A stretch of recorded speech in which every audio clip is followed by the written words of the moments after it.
ఆప్కి అదాలత్లో film star Priyanka Chopra గారి మీదున్న ఆరోపణ. ఈవిడ తన చుట్టూ ఎవరున్నా సరే అస్సలు పట్టించుకోరు.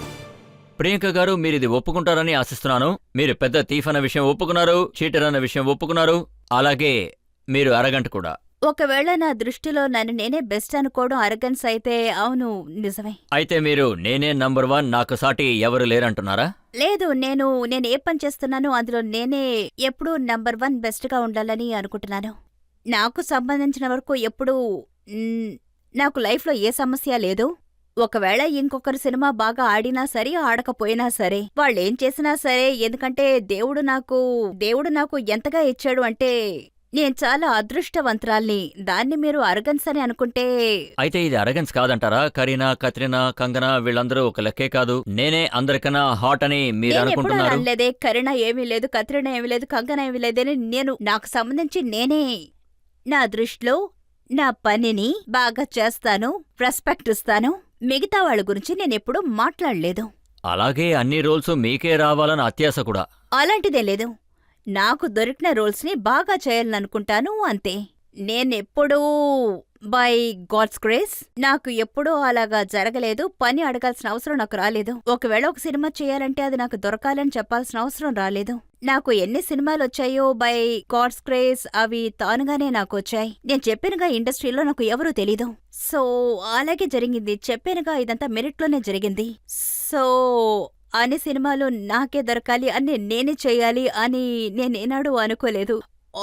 ఒకవేళ నాకు సినిమా నచ్చుంటే నో చెప్పడానికి నాకు కష్టంగా ఉంటుంది, ఎందుకంటే నేను ఇది కూడా చేయాలి. ఈ విషయం నిజమేనంటారా? దోస్తానా ఇంకా కమినే సినిమా మీకు చాలా మంచి పేరు తీసుకొచ్చింది. ఆ 2 సినిమాలు కూడా ముందు మీరు నో అని చెప్పారు. లేదు, దోస్తానాకి నో చెప్పలేదు, కమినాకి నో చెప్పాను, ఫ్యాషన్ కి నో చెప్పాను. ఫ్యాషన్ కి నో చెప్పారు? అవును. ఫ్యాషన్ ని చూసారంటే ఫ్యాషన్ నా దగ్గరికి నేను ఫిలిం ఇండస్ట్రీకి వచ్చి 4-5 ఇయర్స్ అయి ఉంటుంది. అప్పుడే వచ్చింది. నాకు పెద్ద కాన్ఫిడెన్స్ లేదప్పుడు. క్యారీ ఆన్ చేయగలనని నా భుజాల మీద నేను ఎలా చేయగలను? సో నేను మధుకి చెప్పగలను, సార్ ఐ డోంట్ థింక్ నేను ఎలా చేయగలను. సో నేను వద్దని చెప్పేశాను. కానీ ఆయనకి నా మీద ఎంత కాన్ఫిడెన్స్ అంటే, నువ్వు చేయకపోతే నేను ఈ సినిమానే తీనని చెప్పేశారు. ఇలా మాట్లాడుతూనే ఆయన నన్ను కన్విన్స్ చేసేశారు. You be able to do it అన్నారు. నేను చాలా గ్రేట్ఫుల్ ఆయన నా మీద అంత నమ్మకం పెట్టుకున్నందుకు. కమినే అందులో చూసారంటే అందులో నాకు మొత్తంగా 8 సీన్సే ఉంటాయి. ఆ సినిమాలో అందులో నేను విశాల్ సార్తో చెప్పాను, సార్ 8 సీన్లే ఉన్నాయి, నువ్వు ముందు స్క్రిప్ట్ విను అన్నారు. అట్లీస్ట్ విను. ఆ టైంలో నేను దోస్తానా షూటింగ్ చేస్తూ ఉన్నాను. ఆ టైంలోనే ఆయన అక్కడ నాకు స్క్రిప్ట్ని నరేట్ చేశారు, యూ ట్రస్ట్ మీ అని. కానీ విశాల్ సార్ ఇండియాలోనే నంబర్ 1 డైరెక్టర్ అని చెప్పాలి. ఆయన ఏనాడు డిఫరెంట్గా ట్రై చేయడానికి ఆలోచించనే లేదు. అందుకే నేను ఆయనకు చెప్పాను. ఆయన ఇలా చెప్పిన తర్వాత చెప్పాను, I'm ready to work with you అని. మీరు దోస్తానా సినిమా చేసేటప్పుడు కమినే లాంటి సినిమా చేయడం కాన్ఫ్లిక్ట్ అవుతుందని మీరు అప్పుడు అనుకున్నారా? లేదు, అంటే స్టైల్లో గానీ లుక్స్ లో గానీ డిఫరెంట్ అయిన మూవీస్ చేస్తాను. ఇక్కడ చేస్తాను, అక్కడ చేస్తాను. అక్కడ డాన్ చేశాను, ఇక్కడ సాత్ కౌన్ మాఫ్ చేశాను, ఇంకో చోట క్రిష్ చేశాను, తర్వాత బర్ఫీ కూడా చేశాను. I like doing different films. నేను చెప్పాను కదా, నా అటెన్షన్ స్పాన్ షార్ట్ అని. సేమ్ టైప్ ఆఫ్ రోల్ చేస్తే బోర్ కొడుతుంది. మీరు ఏదైనా సినిమా చేసేటప్పుడు డైరెక్టర్ వచ్చి మీకు ఆ సీన్ ఎక్స్ప్లెయిన్ చేసేటప్పుడు వాడిని గొంతు పట్టుకుని చంపేయాలని మీకు ఎప్పుడైనా అనిపించిందా? చెప్పండి. అవును, ఒక అమ్మాయి అవడం వల్ల అలా చాలాసార్లు అనిపించింది. కానీ నేను చెప్పను, అదంతా అలాగే మర్చిపోతాను. కానీ జరిగింది, చాలా మందితో జరిగింది. తర్వాత ఎస్పెషలీ నేను ఏ ఫిలిం బ్యాక్గ్రౌండ్ నుంచి రాలేదు. తర్వాత నాకు ఈ ఫిలిం ఇండస్ట్రీలో గాడ్ ఫాదర్ అంటూ ఎవరూ లేరు. లోన్లీ అమ్మాయి అవ్వడం వల్ల చాలా మంది ఇలాగనుకుంటారు, యూనో ఫ్రీడమ్, వాళ్ళు ఏదోలా మాట్లాడతారు. ఎందుకంటే నేను ఎవరి నీడలోనూ లేను కదా. సో అలా చాలా విషయాలు జరిగాయి. కానీ నా పేరెంట్స్ నన్ను మంచి లక్ష్యాలతో పెంచారు. సో ఇలా ఎప్పుడు జరగలేదా? అంటే మీరు సినిమా వదిలేసే పరిస్థితి? నేను చాలా సినిమాలను వదిలేసుకున్నాను, ఎందుకంటే ఇలాంటి డైరెక్టర్స్ తో పనిచేయడం నాకు ఇష్టం ఉండదు. సెట్ నుంచి అలాగే బయటకు వచ్చేస్తాను. నేను చాలా సెల్ఫ్ రెస్పెక్ట్. అదేమిటంటే నాకు ఎప్పుడు ఆత్మాభిమానమే చాలా ముఖ్యం. ఒక డైరెక్టర్ అవసరానికన్నా ఎక్కువగా మిమ్మల్ని ఎక్స్పోజ్ చేయమని చెప్పారని అన్నెసెసరీలీ ఆ సినిమాని మీరు డ్రాప్ చేసేసారని విన్నాను. ఏం జరిగిందంటే కొంచెం మర్యాద లేకుండా మాట్లాడారు. నేనప్పుడే సినిమాలోకి కొత్తగా వచ్చాను. ఆ డైరెక్టర్ నా డ్రెస్ డిజైనర్తో మాట్లాడుతున్నారు. ఒకవేళ ఆయనకు తెలుసుండొచ్చు నేను ఆయన పక్కనే నుంచోనున్నానని. He didn't care. ఒకవేళ నేనక్కడున్న విషయం ఆయనకి తెలియకుండా కూడా ఉండుండొచ్చు. నా డ్రెస్ డిజైనర్తో మాట్లాడుతున్నారు, అది చాలా చీప్గా. ఆ డ్రెస్ ఎలాగుండాలంటే అందరి కళ్ళు ఆ డ్రెస్ వేసుకున్న వాళ్ళ మీదే ఉండాలి అని అలా చాలా నీచంగా మాట్లాడారు. దాంతో అతన్ని మర్చిపోయాను. 2 రోజులు షూటింగ్ జరిగిందంతే. ఆ డైరెక్టర్కి ఇంతవరకు తెలీదు ఎందుకు నేను డ్రాప్ చేశాను. నెక్స్ట్ డే నేను ఇంటికి వెళ్ళిపోయాను. నేను కొత్తగా ఇండస్ట్రీకి వచ్చాను కదా, అందుకని రొటేషన్కి నా దగ్గర డబ్బులుండవు. సైనింగ్ అమౌంట్ తిరిగి వచ్చేసాను. 2 రోజులు డబ్బు పోయింది. 2 రోజులు నాకు ఎంత ఖర్చయిందో అది తిరిగి వచ్చేసాను. మూవీ పోయింది. ఐ థింక్ ఆయన ఈ షోని చూస్తే ఆయన గురించి మాట్లాడుతున్నానని ఆయనకి తెలుస్తుంది. ఆ తర్వాత ఆయనతో నేను ఇంతవరకు ఎప్పుడూ పనిచేసిందే లేదు. అయితే ఇండైరెక్ట్ గా మీరేం చెప్తున్నారంటే ఏదైనా జాగ్రత్తగా అడగని అంటున్నారు. రజత్ సార్, మీ గురించి నాకు బాగా తెలుసు. మీకు మర్యాద ఇవ్వడం తెలుసు. ఈ మధ్య ఏదైనా మంచి రోల్స్ చేయాలంటే సైజ్ 0 ఉండాలని విన్నాను. నాకు లేదు. నాకు మంచి ఫిల్మ్సే దొరుకుతున్నాయి. అందుకని నాకు తెలీదు. తర్వాత మీరు దానికోసం ఏమీ చేయలేదని కూడా నేను విన్నాను. పరాటా తింటారు, జిమ్కి వెళ్ళడానికి భయపడతారు అని. జిమ్కి వెళ్ళడానికి భయపడను, కానీ జిమ్ విషయంలో నేను కాస్త lazy. I work a lot. మీరు చెప్పారు కదా నేను కాస్త గ్రీడీ అని. నేను అన్ని ఫిల్మ్స్ చేస్తానని. సో మంచి ఫిల్మ్స్ వచ్చాయంటే గాడ్ గ్రేస్ నాకు మంచి ఫిల్మ్సే వస్తాయి. నాకు నచ్చిన ఫిల్మ్ అయితే నేను నో చెప్పను. సంవత్సరానికి 6 ఫిల్మ్స్ చేస్తున్నాను, నాకు అదే చాలు. ఇంటికి వెళ్ళేటప్పుడు టైర్డ్ గా ఉంటాను.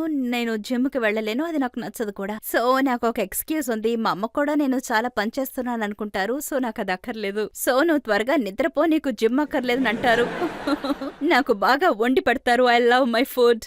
ఎవరేం చెప్పినా ఆ తిండి విషయంలో మాత్రం ఎవరి మాట వెన్ను. పంజాబీ అవ్వడం వల్ల I love paratha. So I think I'm blessed. నేను చాలా బ్లెస్డ్. మెటాబాలిక్లో ఐఎమ్ బ్లెస్డ్. దోస్తానా సినిమా చేసేటప్పుడు మీకు జాన్ చెప్పలేదా ఎలా తినాలి, ఎంత తినాలి, తర్వాత ఎలా ఎక్సర్సైజ్ చేయాలి? యునో యాక్చువల్లీ ఏం జరుగుతుందంటే జాన్ నాతో చెప్తారు. ఆ తర్వాత కూర్చొని స్టీమ్డ్ ఫిష్ తింటారు, అది కూడా ఉప్పు లేకుండా. నేను ఆయన పక్కన కూర్చొని పాస్తా తింటాను, పిజ్జా తింటాను. నేను ఇలా తినడం చూసి ఆయనకి చాలా కష్టంగా ఉంటుంది. నాకెప్పుడూ అడ్వైస్ చేస్తూ ఉంటారు, ఏంటి నువ్వు ఇలా తింటున్నావు, లావ్ అయిపోతావు అని. సర్లే సర్లే, అది లావ్ అయినప్పుడు కదా, లావ్ అయితే నేను జిమ్కి వెళ్తానులే అని అంటాను. నేను ఆయన్ని కలిసినప్పుడు నాకు 2-3 లెసన్స్ తీస్తూ ఉంటారు. ఏం తినాలి, ఏం నాకు తినకూడదు లెసన్ అని. తీస్తూ ఉంటారు. ఎంత ఎక్కువగా తింటున్నావు, ఈట్ హెల్తీ అని అంటూ ఉంటారు. ఫిట్నెస్ మీద ఫోకస్ చేయకుండా, బాడీ మీద ఫోకస్ చేయకుండా, జిమ్కి వెళ్ళి బాడీ ఫిట్ గా లేనప్పుడు ఒక అమ్మాయి అయ్యుండి మీరు కత్రంకో కిల్లాడి షోలో మీరు ఎలా పార్టిసిపేట్ చేశారు చెప్పండి? నన్ను చూసారంటే నేను ఎక్కువగా ఎడ్యులిటీ ఇంకా స్పోర్టివ్నెస్, జిమ్కి దీనికి ఎటువంటి సంబంధం లేదు. చాలా మంది ఉంటారు వాళ్ళ బాడీ చాలా బాగుంటుంది, కానీ నేను 100 మీటర్ రేస్లో వాళ్ళని 2 నిమిషాల్లో ఓడిస్తాను. నేను తలకిందులుగా నించోగలను, కానీ వాళ్ళు కనీసం ఒంగోలేరు. సో అజిలిటీకి దానికి సంబంధం లేదు. నేనెప్పుడూ చాలా స్పోర్టివ్గా ఉంటాను. గేమ్స్ ఆడుకోవడం, పరిగెట్టి ఆడుకోవడం, ఇది ఎప్పుడూ నాలో ఉంది. So I'm very energetic by nature.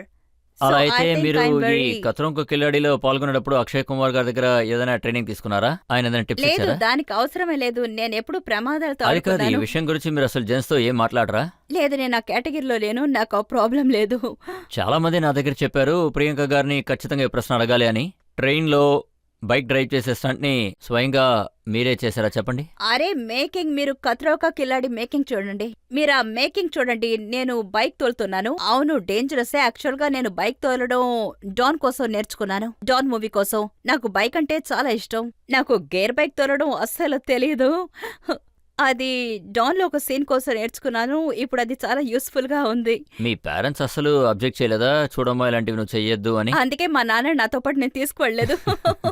Dad మీరు అంత దూరం రాలేరు అన్నాను. టీవీ చూసే వరకు ఆయనకి విషయమే తెలియదు. కానీ అమ్మొస్తారు, ఆవిడ్ని షాపింగ్ కి పంపించేస్తాను.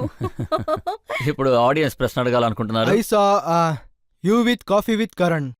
I'm gonna just say one name. I just wanna see you expression. Oh god, stop it Shahrukh boy. Khan. నేను ఇప్పుడే ముఖం మూసేసుకున్నాను. Please, ma'am. At least once. No, Shahrukh Khan. Please stop it. ఎందుకురా? Shahrukh Khan. అరే stop it. Once only, please ma'am. చాలు. షారుఖ్ వల్ల అసలు ఏంటి ప్రాబ్లం? సార్ ఆయన ఆ లిస్ట్ లో ఉన్నారు, మీకు తెలీదా? ఆయన ఆ లిస్ట్ లో ఉన్నారు.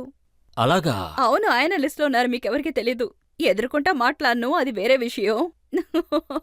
కానీ పబ్లిక్ లో ఆయన్ని మిమిక్రీ చేస్తారు. అవును, ఆయన పర్మిషన్తో ఆయన దగ్గర నైస్గా అడుగుతాను. నేనిలా చేయబోతున్నాను, చైనా వద్దా ప్లీజ్ అని. ఆయన చేసుకో పర్వాలేదులే అంటారు.